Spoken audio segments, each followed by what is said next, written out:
Welcome to On the Record. I'm Pia Hontiveros. Tonight we're going to talk about the possibility of a divorce law in this country. Our guests for this episode, Congressman Pantaleon Bebot Alvarez of Davao del Norte, the author of the Divorce and Civil Partnerships Bill at the House of Representatives, refiled bill, Cong Bebot, and Attorney Winnie Salumbides, the spokesperson of the Coalition of Concerned Families of the Philippines. Also joining us later on the show, relationship and parenting experts Alan and Maribel Dionisio. But good evening first, Attorney Salumbides and Cong Bebot Alvarez. Thank you very much for joining us. Well, let's begin with this. Congressman Alvarez, these are refiled bills, no? Yes. That never really made it through the House of Representatives. Well, on third reading, we passed it last Congress, and then Ang problema naging... pinadala sa Senado, hindi na ho na-actionan. Okay, so in essence, you are refiling a bill that proposes an absolute divorce law. That's and correct. These bills are practically the same as the ones that are filed in the Senate by at least 2 senators. I have not seen the bills filed in the Senate. But as far as our bill is concerned, ayan po yung pumasa sa third reading. And the main features are, very briefly... Main features are, okay, the grounds for annulment of marriage yung, under the present law are incorporated in that bill. Now, we added grounds after the celebration of marriage. Okay. You know, a lot of people would say, but we already have annulment. You know, we are a very Catholic country. You know, God does not allow divorce, etc. So what makes this? Yung kasi Pia, no, yung present law on annulment, yung grounds noon happened before the celebration of marriage. Paano naman yung grounds that happened after the celebration of marriage? Kumbaga things that you discover. Oh, yun yung kino-cover nung batas na yan. Okay. Attorney Salumbides, what do you think of all these divorce bills pending now at the House of Representatives and the Senate? They're very dangerous, they're very destructive, and they won't really help society, families, as well as our country. Dangerous and destructive to what?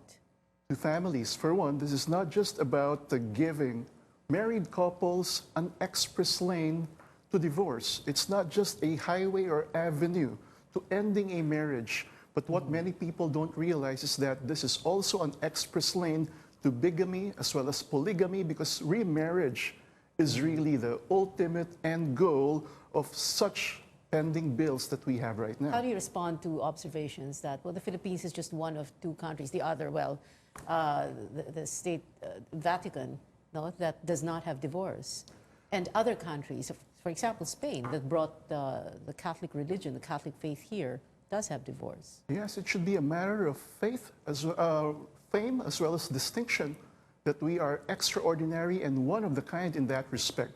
This is also consistent with our Constitution that regards marriage as an inviolable social institution that really deserves full state protection. So we have to be proud about that fact that we are in line with what the Vatican State also advocates.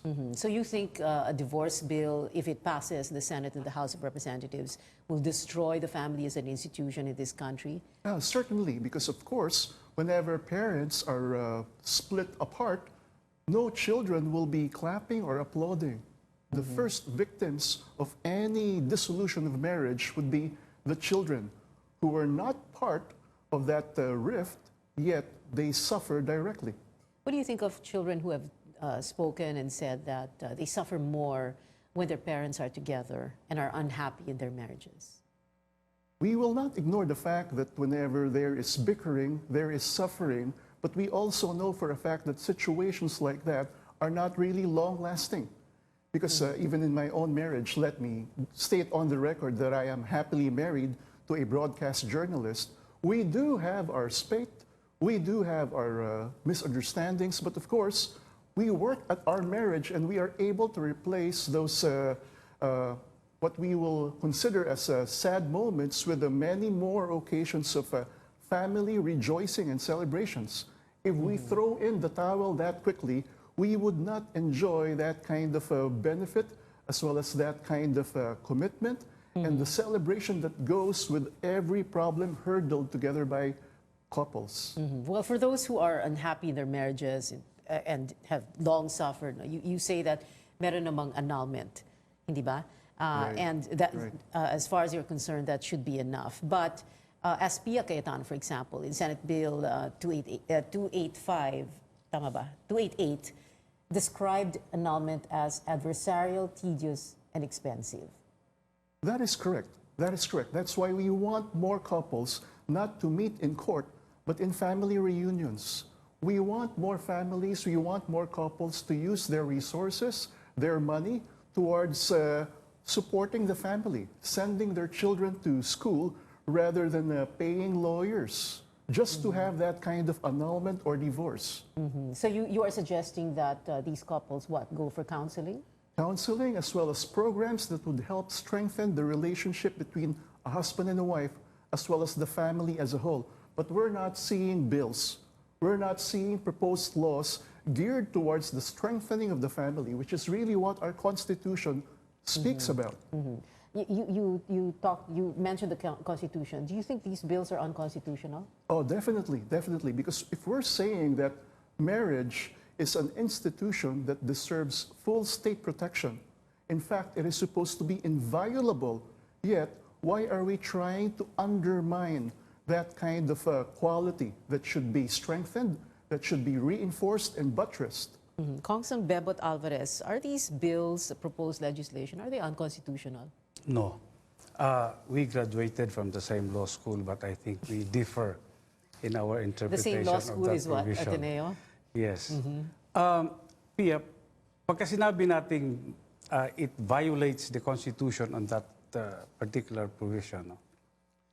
Parang masyadong narrow yung interpretation natin sa Constitution. Kasi, tinan mo inviolable social institution yung marriage. Correct. No argument. Kaya lang, ang pinoprotektahan natin dito, para bang yung marriage contract lang. Kasi yung family, dapat natin tandaan na hindi lang yung marriage contract, kundi yung harmonious relationship, The relationship between the itself, couples. oo. Di ba? At saka yung children. Bigyan kita ng example. Halimbawa, tapos na yung marriage. Yung isang, yung husband, for instance, naging addict.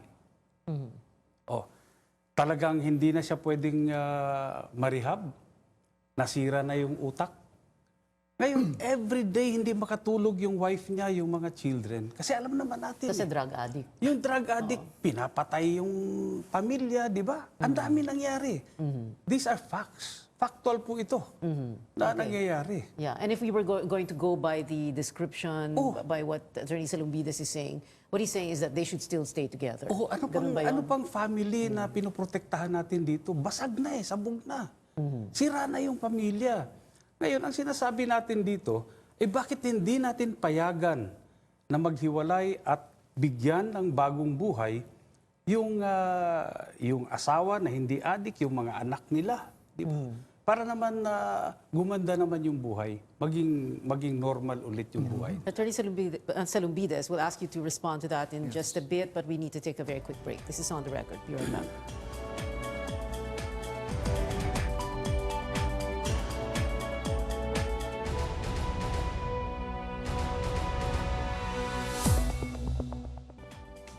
Welcome back to On the Record, Attorney Salumbides. Yes, Pia. Ito na naman tayo sa kwento ng mga adik. Sa panahon natin ngayon, yung mga adik hindi lang kinukulong, pinapatay, binabaril, pero bakit pati kasal kailangan patayin? So what are you suggesting? That if either Yes. spouse is a drug addict, they should still stay together? No, there are many What? other remedies like Like what? rehabilitation. When the husband is going through rehab, of course, the family is already insulated and protected from violence. But I'm saying that if the problem is drug addiction, then why dissolve the marriage? Hindi naman yung misis ang nagtutulak ng droga. Hindi naman yung mga anak ang nagsusupply ng shabu. Okay, so you're Pero saying bakit that- buong pamilya ay kailangan paghiwalayin at sirain ang kasal Okay, nila? so pwedeng mag-rehab yung drug addict, whether the husband or the wife. Oh, certainly. But don't file for divorce or annulment. Correct, So stay yes. together. I agree. So it's parang remain as a family. Yes, because the marriage is not really the cause. It's not really the Not really source of the the cause of- problem of the drug addiction, which But it becomes a part of the problem. The drug addiction because it is a problem in itself, no? Becomes part and parcel of the entire relationship of the family. I mean, you can't say na that's not part of the problem, di ba? It will have a component, but of course, annulling or dissolving the marriage does not really address the core of the problem of drug addiction. In fact, the family, the kind of harmony, the kind of love and support that a wife and children can bring would even help towards the rehabilitation of a drug user. Yeah, okay. Well, if you go through the proposed grounds for divorce in any of these bills, no, so there's physical violence, grossly abusive conduct, drug addiction, habitual alcoholism, chronic gambling, bigamous marriage, marital infidelity. What are you saying? That you deal with those problems separately and distinctly, but don't separate, don't divorce, don't get an annulment? Yes, because the problem really So is stay not together. marriage. It's the character. It's the vice or it's the addiction that needs to be addressed, not the marital bond, because marriage is sacred. It has God's blessings. And every time a couple gets married, which we know is an institution founded by God, the Lord also gives a blessing to couples as well as to families. And along with it, the grace to surmount their problems. So whether no it's matter big or what the small. problem is, whether it is drug addiction, alcoholism, gambling, whatever, Yes. stay together. There is no limitation to what love and the power of God can do. And we have many lives, we have many testimonies of couples who are in seemingly hopeless situations of conflict, who have been reconciled, who have been brought together, who are living very happy married lives, and they serve as an example to many of our fellow Filipinos. Do you think your words are enough to convince the House of Representatives and the Senate, the congressmen, congresswomen, and the senators not to pass these bills? Not my words, but the evidence, the facts, as well as the Word of God. And it's clear that God says He hates divorce. And the Lord is the author of marriage, and He knows best what is for the welfare of the Filipino people. And if divorce or annulment is not the answer, then what is? Love, as well as forgiveness, as well as bayanihan, because in the culture of the Filipinos, we cannot accept certain terms such as irreconcilable differences, irreparable defects. Ang mga Pilipino marunong magtulungan, marunong magbayanihan, marunong magkapit-bahayan, at ito'y napatunayan na natin How sa will maraming bayanihan help a pagkakataon. marriage? By, If there are irreconcilable yes. differences, as Kong Bebot, I'm sure, is going to argue for, because that is in his bill and in the other bills, no? Ang bayanihan natin, hindi lang yung direct family. Pati yung mga kamag-anak. Kung lahat sila magsusuportahan, magtutulungan para yung kanilang kasal ay mapatibay, yung mga problema, yung mga gusot, maayos, yun ang bayanihan. Because we know that even the in-laws are affected and involved. Why don't we involve even the in-laws, even the pinsans, the ninongs and ninangs, towards really repairing the rift in a marriage? That is what Filipino culture is all about. Yeah, well, we have to face storms, we have to hurdle trials. Hindi tayo madaling susuko, lalo na pagka pamilya ang nakataya. Well, we'll have relationship experts, marriage counselors a little later on in the show, and we're going to ask them about that. It's very interesting when you talk about having family get involved in a marriage. Kong Bebot, can you respond to what Attorney Salonidas has been saying? Linawin ko lang na yung batas na to, hindi ito para sa mga happily married couple. Of course. Ito ay batas para doon sa mga hindi na masaya sa buhay, doon sa marriage nila. Pangalawa, masyado tayong nagiging naniniwala doon sa fiction na yung marriages ay may blessings ng Diyos. Tayo lang naniniwala noon kasi kung may blessings siya ng Diyos, hindi sana marriage made in heaven yan. Wala tayong problema. Kaya lang hindi ho ganun ang reality. Now, iba-iba para sa tayong, mga unhappily married. yes, hindi ganun ang reality. Ngayon, iba-iba tayong paniniwala, iba-ibang relihiyon natin. Huwag nating idamay yung ibang relihiyon na iba naman yung paniniwala. Kung Katoliko tayo, naniniwala tayo na hindi dapat itong pasukin itong diborsyo, so i-preach natin yan doon sa mga Katoliko, huwag kayong mag-avail ng batas na yan. Kasi hindi yan sang-ayon sa ating relihiyon. Pero huwag po nating idamay, huwag nating paghaluin, kasi sa batas, meron sa Constitution, separation of church and state. Huwag po nating pakialaman yung responsibilidad, obligasyon ng gobyerno doon sa mga tao na nahihirapan. Kanya-kanya tayong obligasyon sa simbahan. O sige, i-preach nyo yan doon sa mga membro nyo.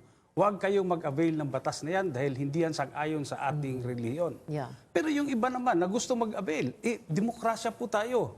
Okay. Ay, payagan po natin. Bigyan natin ng pagkakataon. Bigyan natin ng yung avenue na pwede silang magbago, pwedeng baguhin yung pamumuhay nila at Bagong asawa, Congressman Bebot. Yes, definitely. Para But bagong let's go pamilya. back to the drug. Let's go back to the drug addiction. A while ago, Attorney Salumbidas, you were saying na pwede namang mag-rehab yung spouse na drug addict, pero dapat they should stay together. I don't think you will agree with that, no, Kong Bebot? Madaling sabihin yan, in theory. In practice, Pia, hindi ho ganun ang nangyayari. At saka tignan mo ha, universal yung problem. Ano ibig sabihin? Lahat ng bansa, kinilala na yan. Halos lahat ng bansa mayroong divorce law. Pilipinas na lang ang wala. Pati yung Israel, doon pinanganak yung Diyos. Merong divorce law. Ang nire-rehab dito, hindi yung addict eh. Yung mga gustong magpalit ng asawa. Kasi ang talagang ultimate destination nito, para magbago ng asawa, magpalit, at makikinabang nito, hindi lang yung mga biktimang babae, kahit yung mga babaero, You're saying the divorce yung mga bill is for those who palikero. just want to Yes. change partners. Correct. So you're saying that those who thought of these bills just want people who are unhappy, even temporarily in their marriages, to have that Yes. avenue? Ganun ba? Because, you know, So I'm what you're saying is that you do not recognize that there are problems such as physical violence, grossly abusive conduct, drug addiction, alcoholism, gambling, bigamous marriage, marital infidelity. I do And if there are, recognize. then you should stay together no matter Yes, what. I do recognize that there are But you're problems. saying you should stay together no But matter this what. is a double-edged sword. This will also benefit the philanderers, the abusive husbands, those who really want to have one marriage after another, multiple marriages, because really the end goal of this bill is to allow people to marry again. The end goal is to allow people to marry again. Very briefly, that's the last that's word what now we're from Kong reading here. Bebot. And then we're going to say goodbye to you because we need to talk to the relationship experts Ano, today. masyadong ano yun, Pia, masyadong makitid yun. Sure. Hindi ko lang, The end goal is to allow people to just get married. Kasi to find a new kung yun lang yung pakay natin dito, no? Yung mga philanderers, yung mga babaero, hindi mo kailangan magpaanal ng marriage eh. Oo, you can do. Ang nangyayari na ngayon yan, ang dami mong girlfriend, daming ano, di ba? Alam mo, kaya ka nagpapaanal dahil gusto mong tayo ng bagong pamilya. Have a second chance. And like you said, this is not for happily married couples, but for unhappily married. Yes, Okay. Okay, we've run out of time. And end goal natin ngayon is to end this segment because we need to move on. So thank you very much, Attorney Salumbidas and Thank you, Kong Pia. Bebot Alvarez. Okay, Maraming thank you. salamat. We'll continue this discussion right after the break. Stay tuned. On the Record comes back in a while.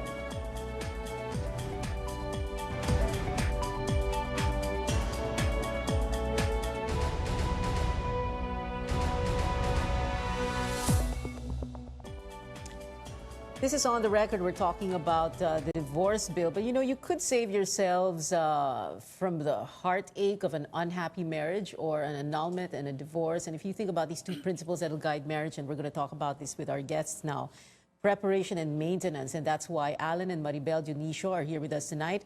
They are longtime volunteers, 35 years, so 38 years married na. Of the Discovery Weekend. It is a marriage preparation program, and Maribel has since branched out and put up a center to deal with relationships And families, yes. family. And Alan is Doc Alan. He's a family medical practitioner and a toxicologist. So these two key words, preparation and maintenance. Talk to us about that. You know, for the viewers, this may seem like a jump. However, what we're saying is that there are ways so that hindi tayo umabot doon sa divorce or annulment. Preventive. Right? We want to focus on the preventive side. And not just the curative. Not no, just the which curative. Is, oo. Yes. Okay. So the preventive starts with, actually, marriage preparation can be a remote, and remote meaning as young as grade 8. We have to give them information. The teens, we have to give them information about crushes, about falling in love and all that.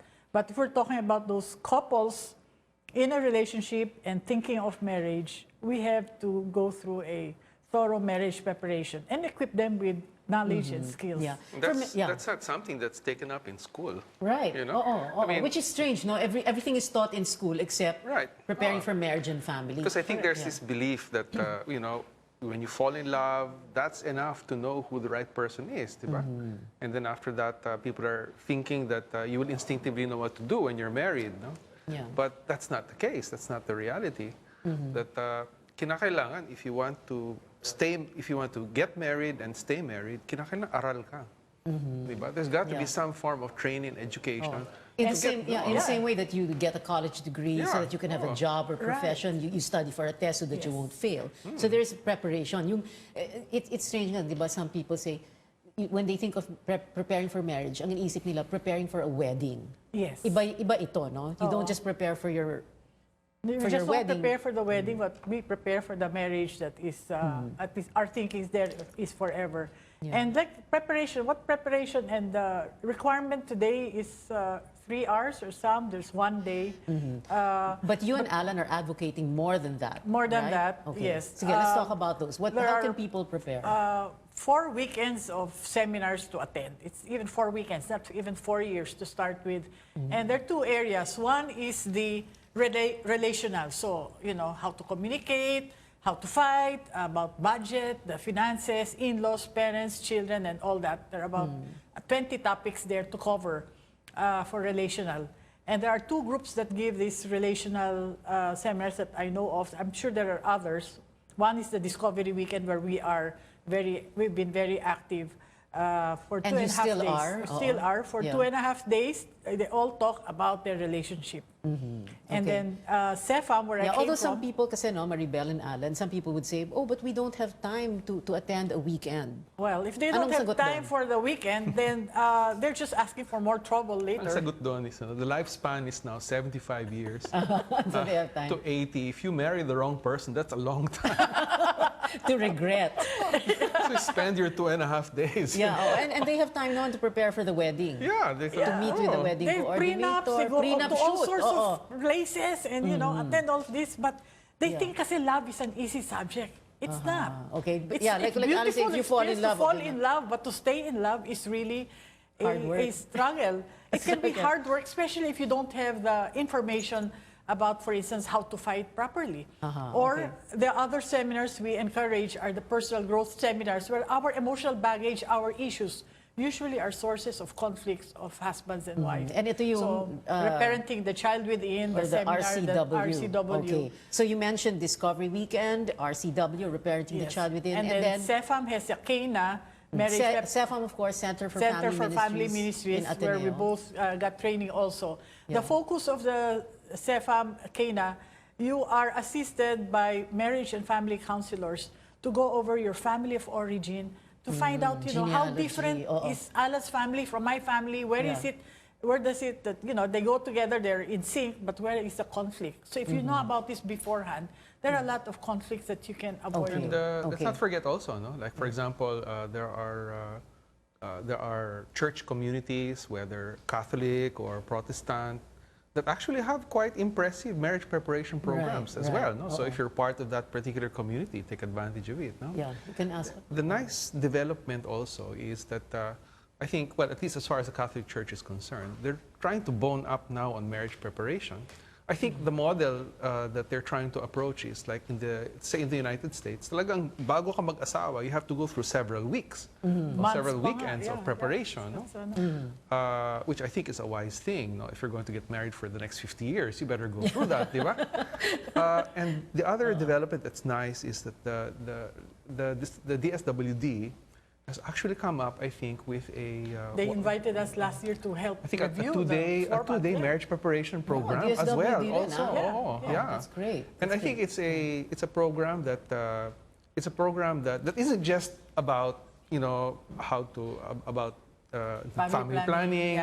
It's really about the nuts and bolts of getting married and staying married. Okay, and then of course we have 1 minute to go, so we're gonna squeeze everything in. Meron din yung thinking of marriage. You know, think of marriage. Besides those 3 weekends, there are other topics that covered, like for instance, you know, the career and lifestyle, about the family vision, and then also strategic planning about the marriage. Because so many of you these don't just young go in couples, and And want fall to do in so love many and things. just Yeah, and want to do so stay many in it. things the first 5 years, and Okay. it stresses them out too Okay. much. And of course, I'm sure people are saying, so how do we get in touch with all these people? Now, Google na lang, Discovery Weekend, Kena, CEFAM, Thinking of Marriage, RCW. Total And cost our- nito lahat. And this is interesting. Your total cost, your estimate is I estimated it to be 50,000 50,000 pesos. And to we prepare spend for so marriage. much more for a wedding. For And the for fondant an cake only. annulment. For an annulment also, by the way. Placement no. fee is Placement 150,000 fee. already. Okay. And Not of course, to mention all the hurts yeah. and pains. And of course, all the things that you learn there, you know, Yes. all these seminars, like the dialogue, for example, Yes. how to communicate. That's why, in no? addition to preparation, we need to go into the marriage maintenance.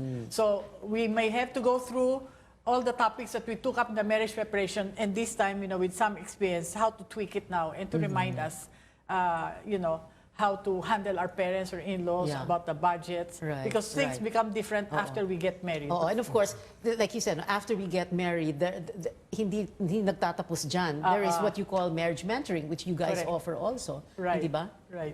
Yeah, and because especially for the first 5 years of marriage, because that's the vulnerable time. Most couples are going to be breaking up around the 5th to the 7th year after the birth of the second child. So that's the important Yeah. milestone, and you want to prepare for that. Okay, and of course, another milestone is that we need to say goodbye. Kasi we just ran out of time, as They can usual. check our Facebook, the Yes. AMD Love Consultant. AMD Love Consultants. Love Consultants. Yeah, okay. For other information, we'll post the other slides that we Sige, had. yeah, and I'll tweet it na rin. I'll Yes, put it yeah. on my Facebook, Instagram, Right. anong sinasabi ko, Twitter, etc. Lahat it's na. great Okay. to be married. We work on the marriage, and Okay. it can happen. Countdown na ako. Thank you very much, Alan and Maribel, Delisha, for being here. And thank you for watching. That is On the Record this week. I'm Pia Hontiveros.